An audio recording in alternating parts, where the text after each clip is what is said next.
오로지 하나만 생각하세요. 오로지 하나만. 나는 돈 버는 거에 있으면 포커스를 잡아야 되는 건데 내가 지금 여기에 빌라를 잡아야 되나요? 아파트를 잡아야 되나요? 구분상가를 잡아야 되나요? 원룸 얘기하니까 원룸을 할까요? 이게 아니라고요. 내 자본금의 환경에 맞춰가지고 이게 돈 될 것 같으면은 이게 구분상가든 빌라든 아파트든 들어가야 되는 거예요. 한 사례를 한번 보여드릴게요. 이런 시기에 부동산을 취득을 해가지고 우연찮게 최근에 이제 팔았는데요. 이분 같은 경우에는 둘 다 이제 초등학교 선생님이다 보니까 사업자를 못 내요. 매매 사업자를 낸다 그러면은 종합소득세라 그러죠. 그냥 우리 말하기 이제 편하게 양도세가 15% 정도. 지방세까지 이제 포함한다 그러면 그거보다 좀 더 올라가겠지만 이제 매매 사업자를 안 한다 그러면은 양도세 40%. 반 이상을 떼가지고 국가에 바쳐야 되는 거예요. 환경이 안 되니까 어쩔 수 없이 40% 내더라도 그냥 팔아는 물건이죠. 전에 제가 여러분들한테 한번 창원에 대해서 한번 강의한 적이 있었단 말이에요. 창원은 5개 구가 있었죠. 성산구하고 의창구하고 마산, 해운구, 마산, 하포구, 그리고 진해구 이렇게 5개 구가 있었단 말이에요. 그런데 창원 하면은 의창구하고 성산구를 많이 봐요. 왜냐면은 의창구하고 성산구가 수요층이 많단 말이에요. 거기 안에 도청이 있어요. 그쪽 안에 시청이 있습니다. 그러니까 어쩔 수 없이 그쪽에 발령이 나면은 그쪽에서 거주해야 하는 수요층이 이제 있단 말이에요. 창원하면 제조업 도시잖아요. 그 바로 밑에 보면은 국가산업단지가 있는데 거기에 다 몰려 있어요. 대기업들이. 그러니까 대기업들이 그쪽에 몰려 있으니까 그 하청업체들도 같이 들어오겠죠. 거기에서 근무하는 사람들의 수요층. 근데 이분이 받았는 물건은 의창구. 의창구라 해가지고 또 다 같은 의창구가 아니야. 북면에 있는 의창구. 도심에서 벗어났다는 거예요. 면이잖아요, 면. 아, 이게 아쉬워. 전용 면적은 84제곱미터니까 33평 이렇게 얘기하는 거고, 감정가가 2억 4천인데, 2번 유찰돼가지고 1억 5,360에 시작하는 물건이었어요. 창원은 지방의 물건들 중에서 제일 지금 심리적으로 안 좋은 지역입니다. 제조업이 안 좋아서 그런 것도 있고, 지방 중에서 공급 물량이 제일 많은 곳이 또 창원이고, 그러니까 23년 전부터 계속 떨어졌죠. 그래서 이제 교생이 들어가서 입찰을 했는데 여기에서 40만 원 더 적어가지고 단독으로 이렇게 낙찰이 된 거예요. 여기 보시면은 신도시 같이 깔끔하죠. 우리 물건이 이쪽에 휴먼빌 3단지인데 바로 옆에 내년에 개교하는 중학교가 있고요. 그리고 그 위에 무동초등학교. 그리고 여기 보면은 아파트로 이렇게 밀집되어 있고 이쪽에 상권도 이렇게 잡혀 있어요. 그러니까 애들 초등학교 졸업할 때까지 그냥 신혼으로 시작하기에는 나쁘지 않는 도시라고 이렇게 보시면 돼요. 보시면 아시겠지만 이제 간 만들어진 도시다 보니까 거리가 깔끔해. 조용하고. 아주 조용해서 문제지. 제가 이 지역을 좀 잘하는 게 우리 집사람 친구가 신혼으로 여기서 시작했어요. STS 1차 분양받아가지고 7천만 원 마이너스 피로 해가지고 팔고 나왔대요. 크게 지역을 보시면은 여기가 창원입니다. 그러니까 여기 도청이 있고 이쪽에 시청이 있고요. 이쪽에 이제 국가산단공단이 있고 한참 이제 도로 타고 가면은 이쪽에 북면이 있는 거예요. 또 이렇게 보니까 또 이제 느낌 틀려지죠. 이게 창원이 보면은 이쪽에 공급 물량이 되게 부족했어요. 공무원으로 발령받아가지고 일하는 사람도 집을 찾는 사람도 있을 거고 회사에 취직해가지고 일하는 사람도 있을 텐데 집이 없는 거야. 그러니까 창원의 집값이 안 떨어지고 계속 올라갔거든요. 그러니까 그 사람들이 어디서 오겠어요? 가까운 다른 도시에서 이제 오겠죠. 그게 어디냐면 김해입니다. 김해에서 여기까지 오는데 도로 타고 오면은 한 30분?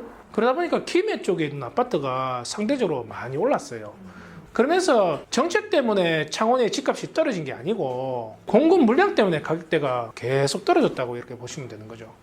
저기 선생님, 지난 시간 얘기 듣고 성산구 집을 알아봤더니 성산구에는 집이 다 되게 오래됐더라고요. 말씀하신 것처럼 이제 좀 새 아파트들은 거리가 멀고 성산구에 있는 오래된 아파트를 사야 합니까? 아니면 그 외곽에 좀 새 아파트를 사야 하는 거예요?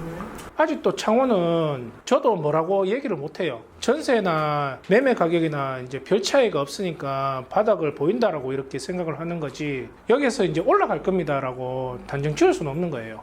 일반 물건은 저는 비추입니다, 비추. 근데 신축 같은 경우에는 찾아보면 성산구 안에도 있다고. 근데 그거는 가격대가 비싸요. 그러니까 그거는 엄두를 못 내는 거죠. 그런 거는 경매로도 잘 안 나와. 그러니까 구축이든 신축이든 이 경매 물건을 가지고 일반 시세에서 떨어뜨려 가지고 받는 게 맞는 거죠. 그리고 외곽지에 있는 것도 일반 물건을 하지 말라는 거고, 경매 물건이 있다 그러면 더 차익을 보고 이렇게 들어가라는 거죠. 그런 물건들이 올해 초만 해도 되게 많이 났는데, 근데 지금은 계속 소진되고 있잖아요. 그게 무슨 얘기를 하는 것 같아요. 바닥을 치우고 지금 금방 지혜 씨가 말했는 것처럼 경매 물건이라도 사는 사람들이 지금 생기고 있다는 거예요. 그러니까 경매 물건을 기다려야 되는 거예요. 유찰되는 걸 기다렸다가 입찰에 들어가야 되는 거죠. 이 물건 같은 경우에도 이 분양했을 때 2억 5천이었어요. 근데 지금 현재 나와 있는 매물도 이래요. 305동의 중충 똑같은 물건이에요, 이거. 그러니까 이거를 각각의 매물로 보는 게 아니고 한 매물로 이렇게 보셔야 돼요. 이쪽에 301동의 저층이 2억. 이건 조정을 해줄 수 있다는 거고, 303동의 저층, 이거는 1억 9,500에 이렇게 나왔다는 거고. 그러니까 이거 똑같은 저층인데 이거는 1억 9,500이고 이거는 2억이 내놨잖아요. 이게 차이점이 요거예요, 요거. 확장했고 안 했고. 확장했을 때는 여기는 2억이라 그러고, 확장 안 했으니까 자기가 500 정도 낮춰가지고 이렇게 내놓는다고 이렇게 얘기하는 거고. 이분이 낙찰받고 이제 찾아갔는데요. 관리소에서 이사 갔다 그러더라고. 예, 그래가지고 그러니까 올해 지나면 5년 정도 이렇게 되겠죠. 깔끔해. 이게 휴먼 빌이라 그랬잖아요. 자재가 이런 자재가 아닌데, 근데 사진상에 이렇게 봤을 때는 괜찮더라고. 거실인데 확장되는 거예요. 몰딩도 보면은 되게 깔끔하고 등도 괜찮아요. 이게 보면은 벽지가 아니죠. 예, 싱크대도 거의 새 거예요, 새 거. 그래가지고 이분 같은 경우에는 부동산에 바로 내놨어요. 이분이 받았는 거는 1억 5,400에 이렇게 받았는데, 시장에 매물 나왔는 것도 보면은 2억 선에서 이렇게 나왔잖아요. 확장이 안 되면은 1억 9,500에 이렇게 나왔었고 2억에 내놨어요. 처음에 받을 때부터 자기는 500만 원 정도는 조정을 해준다라고 생각하고 내놨던 물건인 거예요. 그러면은 처음부터 얼마 정도 차익을 보고 들어간 거예요? 4천만 원 정도는 차익을 보고 들어간 거예요. 그러니까 입찰가는 이렇게 선정을 하는 거라고. 내가 여기에서 얼마 정도 차익을 보고 들어갈 것인지 이런 생각을 해야지, 2등하고 내가 얼마 정도 차이로 1등 해야지 이렇게 품는 거는, 그거는 신내림이 있는 이런 얘기도 또 해야 되는지 모르겠는데, 예전에 교생 중에 무당이 있었거든요. 네. 그러니까 이거는 얼마 선은 넘기지 말아야 됩니다. 얼마 선까지는 넘겨야 됩니다. 이런 얘기를 이제 제가 경험삼아 이제 얘기를 한단 말이에요. 아니래. 얼마 선에만 적으면은 낙찰인데, 근데 그 선녀님이 계속 폐찰이에요, 폐찰. 그러니까 입찰가는 아무도 모르는 거예요. 이게 운에 의해 가지고 낙찰되는 거지. 그러니까 내 수수하게 차익만 보고 들어가야 되는 거예요. 그러니까 이번이 취득했는 게 잔금 날짜에 딱 맞춰서 취득했거든요. 8월 14일 때 취득을 했고요. 그 전부터 이제 부동산을 내놨는데, 추석 되기 전에 연락이 와가지고 추석 지나가지고 계약금이 들어왔어요. 매매 계약이 붙었는 거지. 1억 9,500에. 본인이 구입했는 거는 1억 5,400이잖아요. 근데 이분 같은 경우에는 여기에 대출을 실행을 했어요. 1억 2,320. 그러니까 80% 넘었죠. 그래서 국가 일을 하는 사람들이 대출이 잘 나온다니까. 그래서 국가 일을 계속 해야 된다니까. 예. 이분이 이자도 되게 저렴해요. 한 달 이자 이렇게 냈거든요. 30만 원. 중도상환 수수료가 또 0.7% 이렇게 해가지고 85만 원 정도. 그리고 취득세는 230만 원.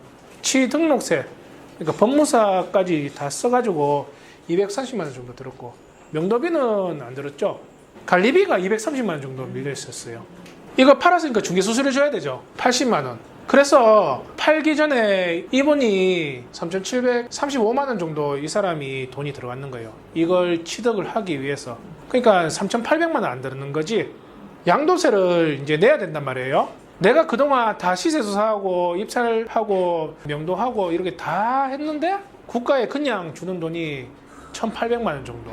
그렇게 봤을 때에 내가 순수하게 남는 돈은 지금 이거 취득해가지고 2달 안 되는 이 상간에 내가 벌은 돈은 1,641만 원. 괜찮죠? 시세 차익은 4,100만 원 받는데 4,100만 원에 다 들어오면 좋겠는데.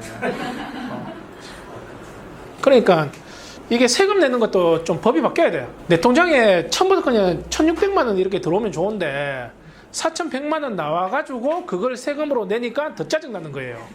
그러니까 여기에서 제가 적용 안 하는 거는 필요 경비 있죠.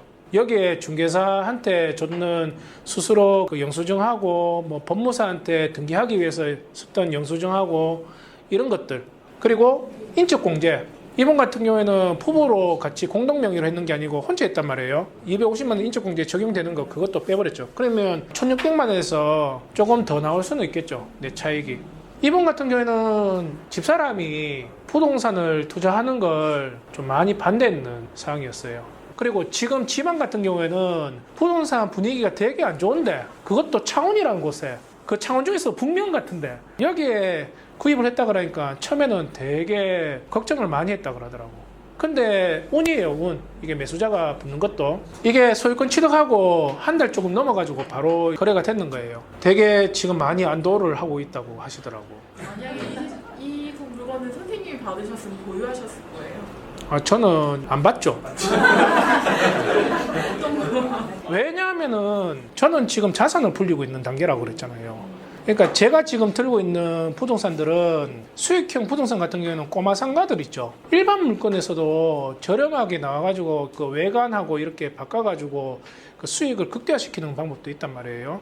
그런 물건들, 통으로 원룸 사는 거, 입지하고 이 가격대하고 이렇게 봤을 때에 요거는 내가 요 정도 받아가지고 나중에 얼마까지 올릴 수 있다는 그런 구분상가가 나온다 그러면 이제 한 번씩 들어가긴 하죠. 아파트 같은 경우에는, 대구 같은 경우에는 수성구 황금동 이쪽에 있는 아파트 같은 거 좀 들고 있다가 팔고, 부산 같은 경우에는 해운대구 같은데, 그리고 서울 같은 경우에도 내가 얼마 정도까지 올라갈 때까지 기다렸다가 장기적으로 이렇게 투자하는 환경인데, 지금도 그렇게 할 수는 있지. 지금 내가 이걸 사가지고 1000만 원, 2000만 원 남기는 게 이제는 목적에서 사라졌다고. 이런 데에 하는 거는 제 환경에서는 안 맞죠. 그래서 내가 이런 얘기를 안 한다니까.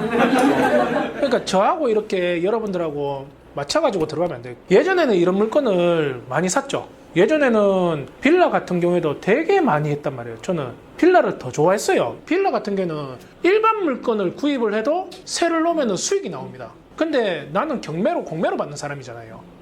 시차익을, 시중에 나와 있는 매물들 중에서 더 차익을 벌려가지고 이렇게 받는 거잖아요.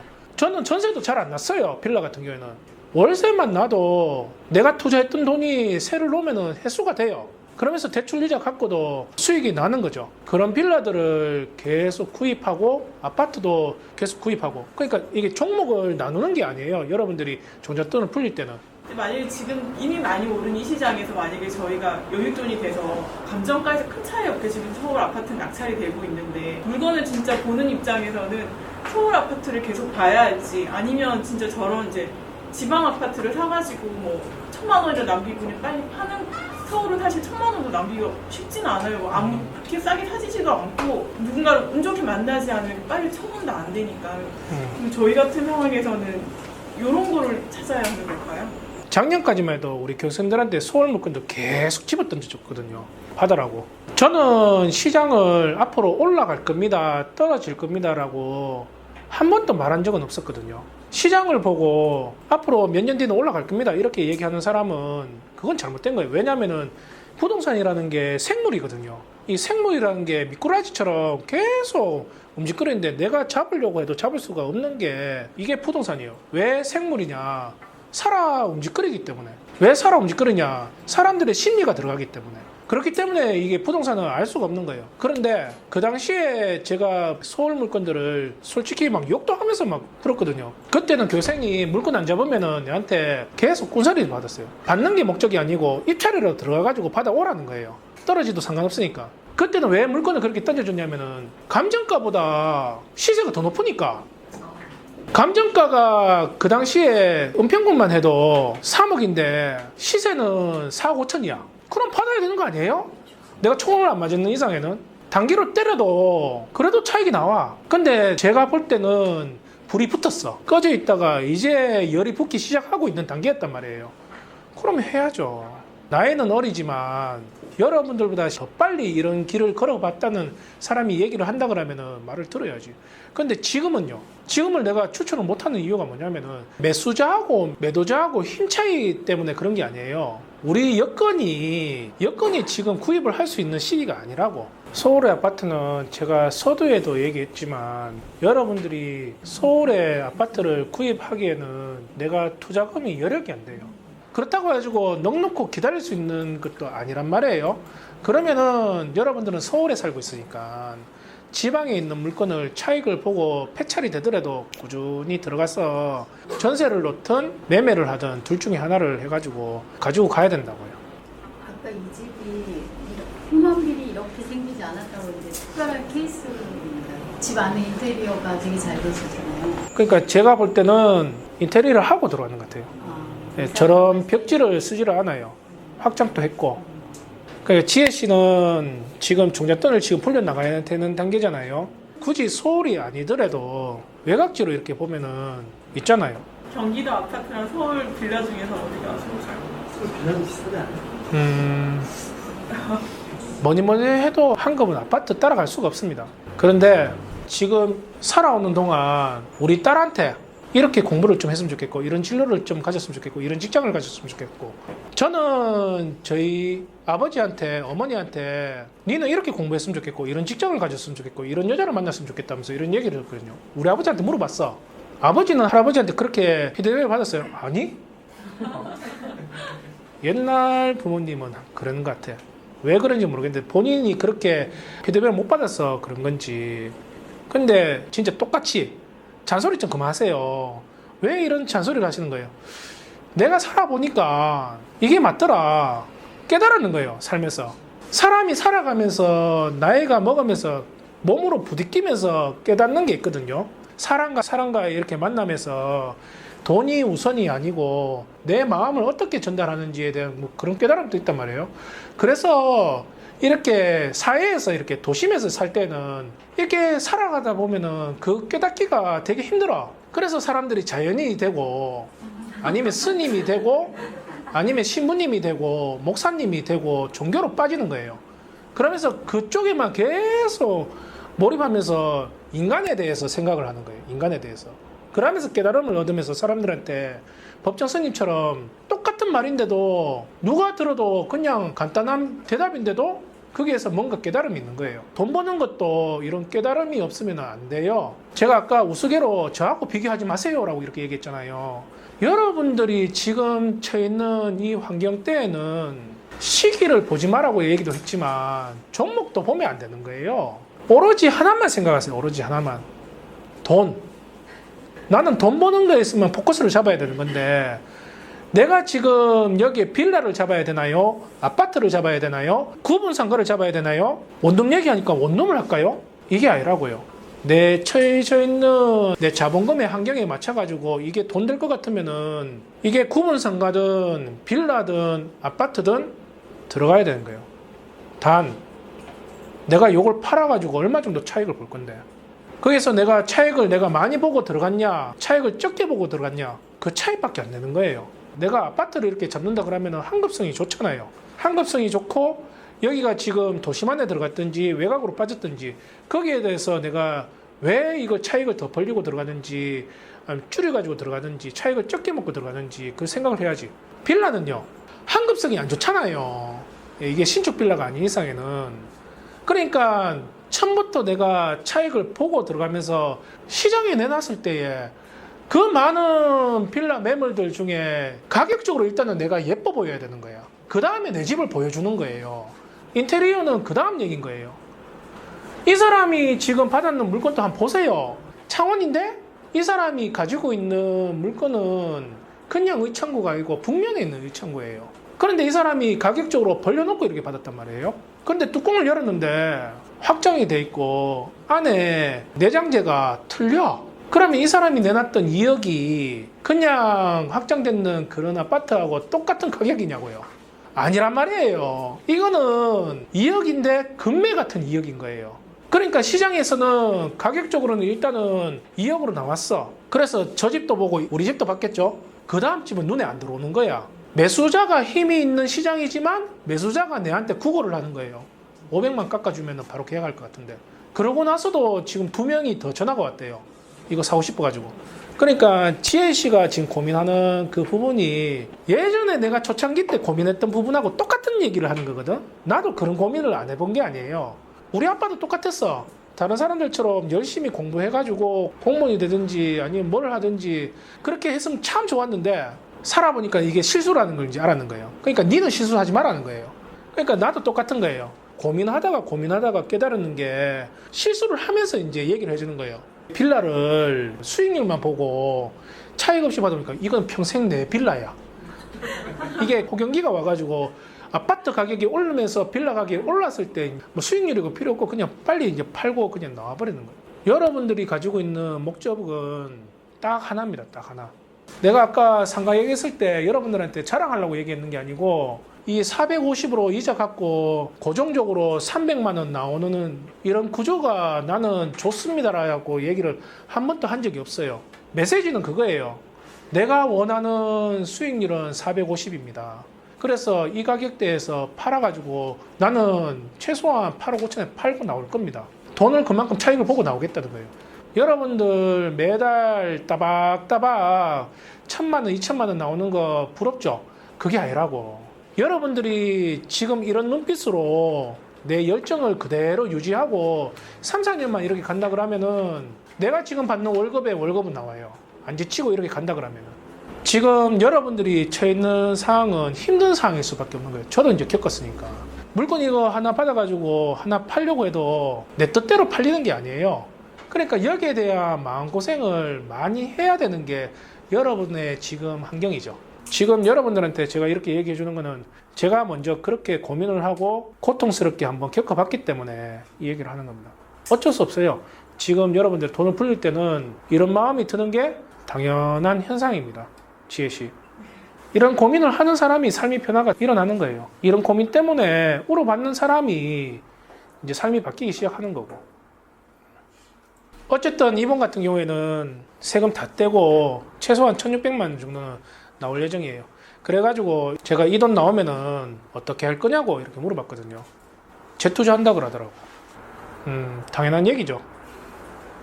근데 반대했던 와이프한테 한 거 없다라고 이렇게 생각할 수는 있겠지만 옆에서 지켜봐주는 거 그것만 해도 되게 노동이거든요. 거기에 대한 보상을 해주면은 되게 좋다고. 네. 그래서 이제 되게 비싼 건 아니지만 가방 하나 이렇게 해주라고. 그러니까 가방 안에 세트로 들어가는 지갑 있죠. 이것을 이제 매겨가지고 5만 원권 말고 10,000원권으로 해가지고 50장 딱 꼽아가지고 그렇게 한번 줘보라고. 그러면은 같이 이렇게 걸어가면서 조언도 해주고 들어주고 하는 친구가 생길 거라고. 이게 되게 큰 거거든요. 저도 저희 집사람이 제가 하고 있는 요 일에 인정을 해주는 그 순간부터 이제 빚을 바라기 시작했던 거거든요. 이 길이 외로워요. 이 길이. 아니, 한숨 쉬지 말고, 지혜씨. 근데 이 길이 정말 외로운 게 내가 이렇게 해가지고 1,600만 원 정도를 내 통장에 이렇게 받았잖아요. 직장 동료들한테, 정말 친한 직장 동료한테 내가 오늘 스타벅스 쏠게. 걔한테 나 이거 얼마에 받아가지고 세제 떼고 1,600만 원 한 달 만에 이렇게 벌었잖아. 그러면 그것만 듣습니다. 그것만.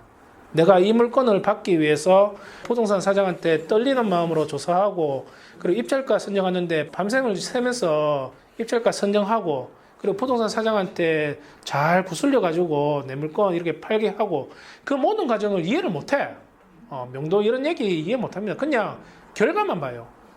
그러니까 얘기하고 나면 무슨 자랑했는 것 같은 그런 것만 되고, 내가 그 중간중간에 그 과정에 마음고생했던 거는 이 사람한테 들리지 않는 거예요. 그냥 부러운 것 뿐인 거예요. 근데 우리 배우자는 그 옆에서 다 보거든요.